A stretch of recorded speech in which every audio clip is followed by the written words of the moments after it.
Friends, good morning to all of you. This is Iqbal Arfin और मैं आप सब लोगों को स्वागत करता हूं इस लेक्चर क्लास में, जो कि हम लोग पिछले क्लास से पढ़ते आ रहे हैं यूज़ ऑफ कैन। आज भी हम लोग जानेंगे यूज़ ऑफ कैन का प्रयोग, मतलब कैन का प्रयोग विथ स्ट्रक्चर। आज आपके कैन के प्रयोग में मैं कुछ स्पेशल लेकर आया हूं, वो ये इसलिए कि आप रोज़ाना डेली यूजेज में बहुत सारे ऐसे सेंटेंसेस प्रयोग करते हैं जिसका प्रयोग कैन की माध्यम से आप उसे बड़े आसान तरीके से बना सकते हैं। मैं यहाँ पर, जैसा कि आप देख रहे हैं बोर्ड पर, मैंने लिखा है use of can with structure. यही आज का टॉपिक है। और स्टूडेंट्स, आज मैं आपको बता रहा हूँ कैन के प्रयोग में कुछ स्ट्रक्चर जो बहुत ही स्पेशल, बहुत ही ख़ास है और ये आपको अंग्रेज़ी बोलने में, अंग्रेज़ी सीखने में बहुत मदद करेगा। इसलिए मैं आप सब लोगों से रिक्वेस्ट करता हूँ कि जो इस वीडियो को फर्स्ट टाइम देख रहे हैं प्लीज़ सब्सक्राइब करें और लाइक एंड शेयर करना ना भूलें। चाहिए आते हैं हम लोग टॉपिक पे। तो जैसा कि मैं यहाँ पे आपको दिखा रहा हूँ, ये हमारा स्ट्रक्चर कुछ मैंने यहाँ पे लिखा है और इस स्ट्रक्चर के माध्यम से कुछ सेंटेंसेस एग्जांपल देकर मैं आपको एक्सप्लेन कर रहा हूँ कि ये स्ट्रक्चर कहाँ यूज़ होगा।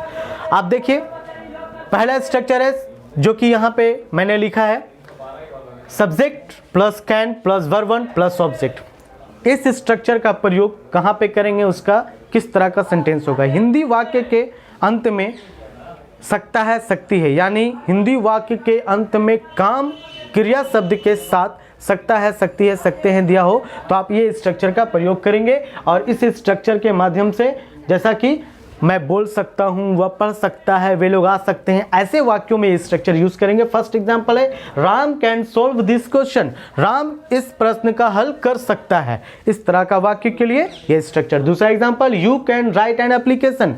तुम एक आवेदन पत्र लिख सकते हो। तो ये स्ट्रक्चर, तो एग्जाम्पल आपने इसको बहुत अच्छी तरह से समझ लिया। कर सकता है के सेंस के लिए ये स्ट्रक्चर का प्रयोग करेंगे। दूसरा स्ट्रक्चर है subject can plus be plus noun adjective, N for noun, और यह है एडजेक्टिव। यानी इस सेंटेंसेस में, इस स्ट्रक्चर में आपको कैन मॉडल वर्ब के बाद बी का प्रयोग करना है और बी के ठीक बाद नाउन या एडजेक्टिव का प्रयोग करना है, जिसका हिंदी अर्थ हिंदी वाक्य के क्रिया शब्द के अंत में बन सकता है या हो सकता है का अर्थ होता है। ठीक है, जैसा कि आप एग्जांपल देख रहे हैं, सी कैन बी अ टीचर। इसका अर्थ हो गया कि वह एक शिक्षक बन सकती है।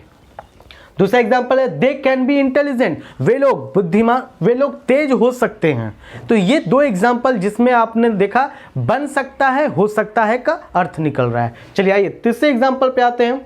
तीसरा स्ट्रक्चर हमारा है subject can plus have plus noun adjective. अब यहाँ पे क्या करना है, सेम उसी स्ट्रक्चर की तरह ये भी है कि आपको इसमें सब्जेक्ट के बाद कैन मॉडल वर्ब यूज करना है और कैन के बाद हैव का प्रयोग करना है, हैव के बाद नाउन और एडजेक्टिव का प्रयोग करना है। ये स्ट्रक्चर और ये स्ट्रक्चर दोनों में सिमिलरिटी आपको दिख रहा होगा, लेकिन अंतर यह है कि यहाँ बी का प्रयोग किया गया और इसका अर्थ बन सकता है, हो सकता है हो रहा है। यहाँ हैव का प्रयोग हो रहा है, यहाँ पे अर्थ इसका के पास हो सकता है ना, यानी पास होने का सेंस यहाँ पे आएगा। तो अर्थ क्या होगा इसका, हिंदी सेंटेंस के एग्जांपल, पहले हम कुछ इंग्लिश सेंटेंस से जो एग्जांपल मैंने दिया है उसका अर्थ बताते हुए चलो। Your father can have a smartphone.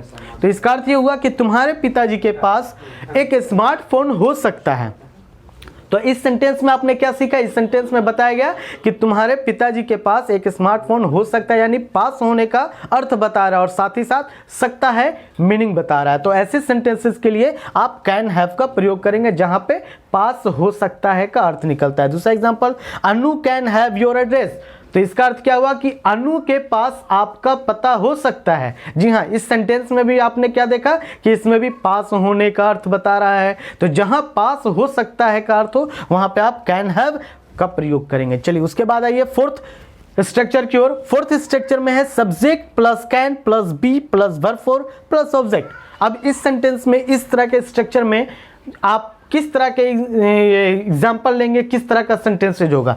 जी हाँ, कैन के बाद बी का प्रयोग किया गया, बी के बाद आप देख रहे हैं वर्ब फोर का प्रयोग किया गया है। तो ऐसे स्ट्रक्चर कहाँ यूज होंगे, किस तरह के हिंदी सेंटेंस में होंगे। हिंदी वाक्य के क्रिया शब्द के अंत में अगर रहा होगा, रही होगी, रहे होंगे, जो कि फ्यूचर कंटिन्यूअस टेंस का सेंटेंस होता है, लेकिन उस सेंटेंस को भी आप कैन का प्रयोग करके बना सकते हैं। जैसे मैं एक एग्जांपल, दो एग्जांपल यहाँ पे दिया, मैं फर्स्ट एग्जांपल का पहले एक्सप्लेनेशन कर दूं। They can be watching my video, इसका अर्थ हो गया वे लोग मेरा वीडियो देख रहे होंगे।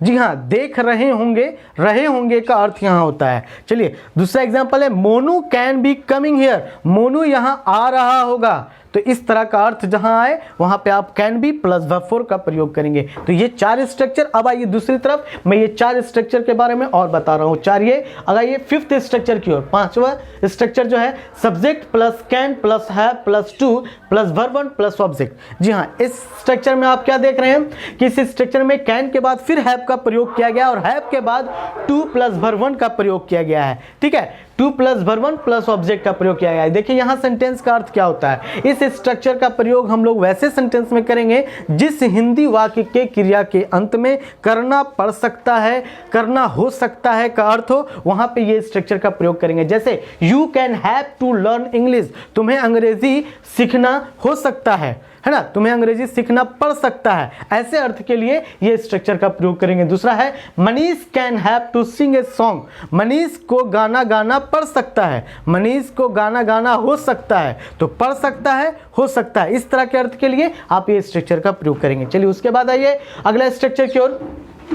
अगला स्ट्रक्चर की ओर जिसमें नेगेटिव सेंस है, सब्जेक्ट कांट, यानी कैन के साथ नॉट का प्रयोग किया गया है और उसके बाद वर्ब बी का प्रयोग किया गया, बी के बाद वर्ब फोर यानी वर्ब का चौथा फॉर्म यानी आईएनजी फॉर्म यूज करना है, उसके बाद ऑब्जेक्ट रखना है। तो इस तरह का स्ट्रक्चर कहाँ यूज करेंगे, तो इस तरह का स्ट्रक्चर वहां यूज करते हैं जहां हिंदी वाक्य के अंत में यह अर्थ कहा जाए कि रह नहीं सकते, रह नहीं सकते, है ना, के बिना रह नहीं सकते, ऐसे अर्थों के लिए इस तरह का स्ट्रक्चर का प्रयोग करेंगे। जैसे subject cantt B verb four object, ये जो स्ट्रक्चर दिया गया इसका एक एग्जांपल है I can't be meeting with you, I can't be meeting with you, इसका अर्थ हो गया कि मैं तुमसे मिले बिना रह नहीं सकता। जी हाँ, मैं तुमसे मिले बिना रह नहीं सकता, के बिना रह नहीं सकता, ऐसे अर्थ के लिए हम ये स्ट्रक्चर का प्रयोग करेंगे। उसके बाद दूसरा एग्जांपल है you can't be talking to me, तुम मुझसे बात किए बिना नहीं रह सकते, तुम मुझसे बात किए बिना नहीं रह सकते, के बिना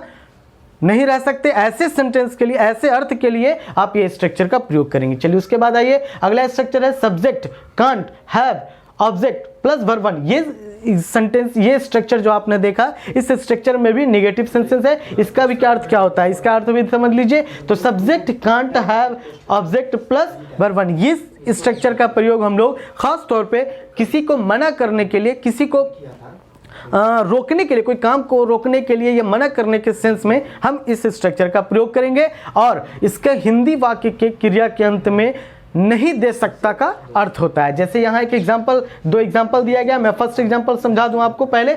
सब्जेक्ट सी है तो she can't have you speak, she can't have you speak, इसका अर्थ हो गया वह तुम्हें बोलने नहीं दे सकती, वह तुम्हें बोलने नहीं दे सकती, ये इसका अर्थ हुआ। दूसरा एग्जांपल है I can't have you smoke here, मैं तुम्हें यहाँ धूम्रपान करने नहीं दे सकता, मैं तुम्हें यहाँ धूम्रपान करने नहीं दे सकता। तो इस दोनों सेंटेंसेस में आप अर्थ क्या निकल रहे हैं कि आपने किसी को मना किया, रोका। ओके, तो ये स्ट्रक्चर है। लास्ट स्ट्रक्चर हमारा जो है subject can be plus verb four plus verb three plus object. तो ये जो स्ट्रक्चर है स्टूडेंट, ये स्ट्रक्चर आप, इस तरह का स्ट्रक्चर आप अक्सर जब आप कैन का प्रयोग जान चुके हैं और कैन से बहुत सारा सेंटेंसेज आप बना चुके होंगे, तो एक्टिव और पैसिव वॉइस में पैसिव फॉर्म के रूप में ये स्ट्रक्चर का प्रयोग किया जाता है। यानी एक्टिव वॉइस का जब आप पैसिव बनाते हैं तो पैसिव में ये स्ट्रक्चर फॉलो करते हैं। यहाँ पे देखिए सब्जेक्ट कैन, उसके बाद बी का प्रयोग और मेन वर्ब थ्री के फॉर्म में यूज किया गया है, उसके बाद अदर वर्ड, अगर कुछ एक्स्ट्रा है वो वर्ड का प्रयोग करेंगे। तो यहाँ पे एग्जाम्पल है you can be taught there, अर्थ ये हुआ कि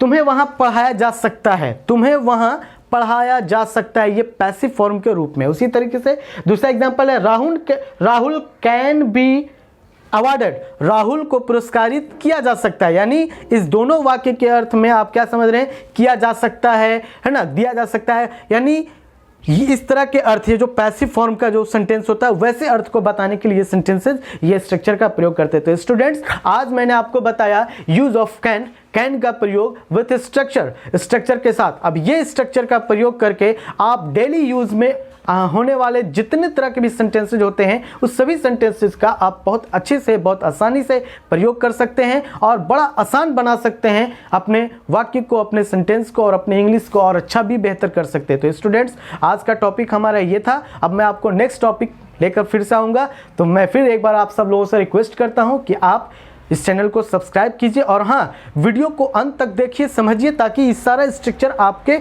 यूज में आ सके। और लास्ट में इस वीडियो को आप ज़्यादा से ज़्यादा शेयर करें ताकि दूसरे आपके मित्रों तक, अपने फ्रेंड्स तक ये पहुंच सके और उनको भी लाभ मिले। Thank you.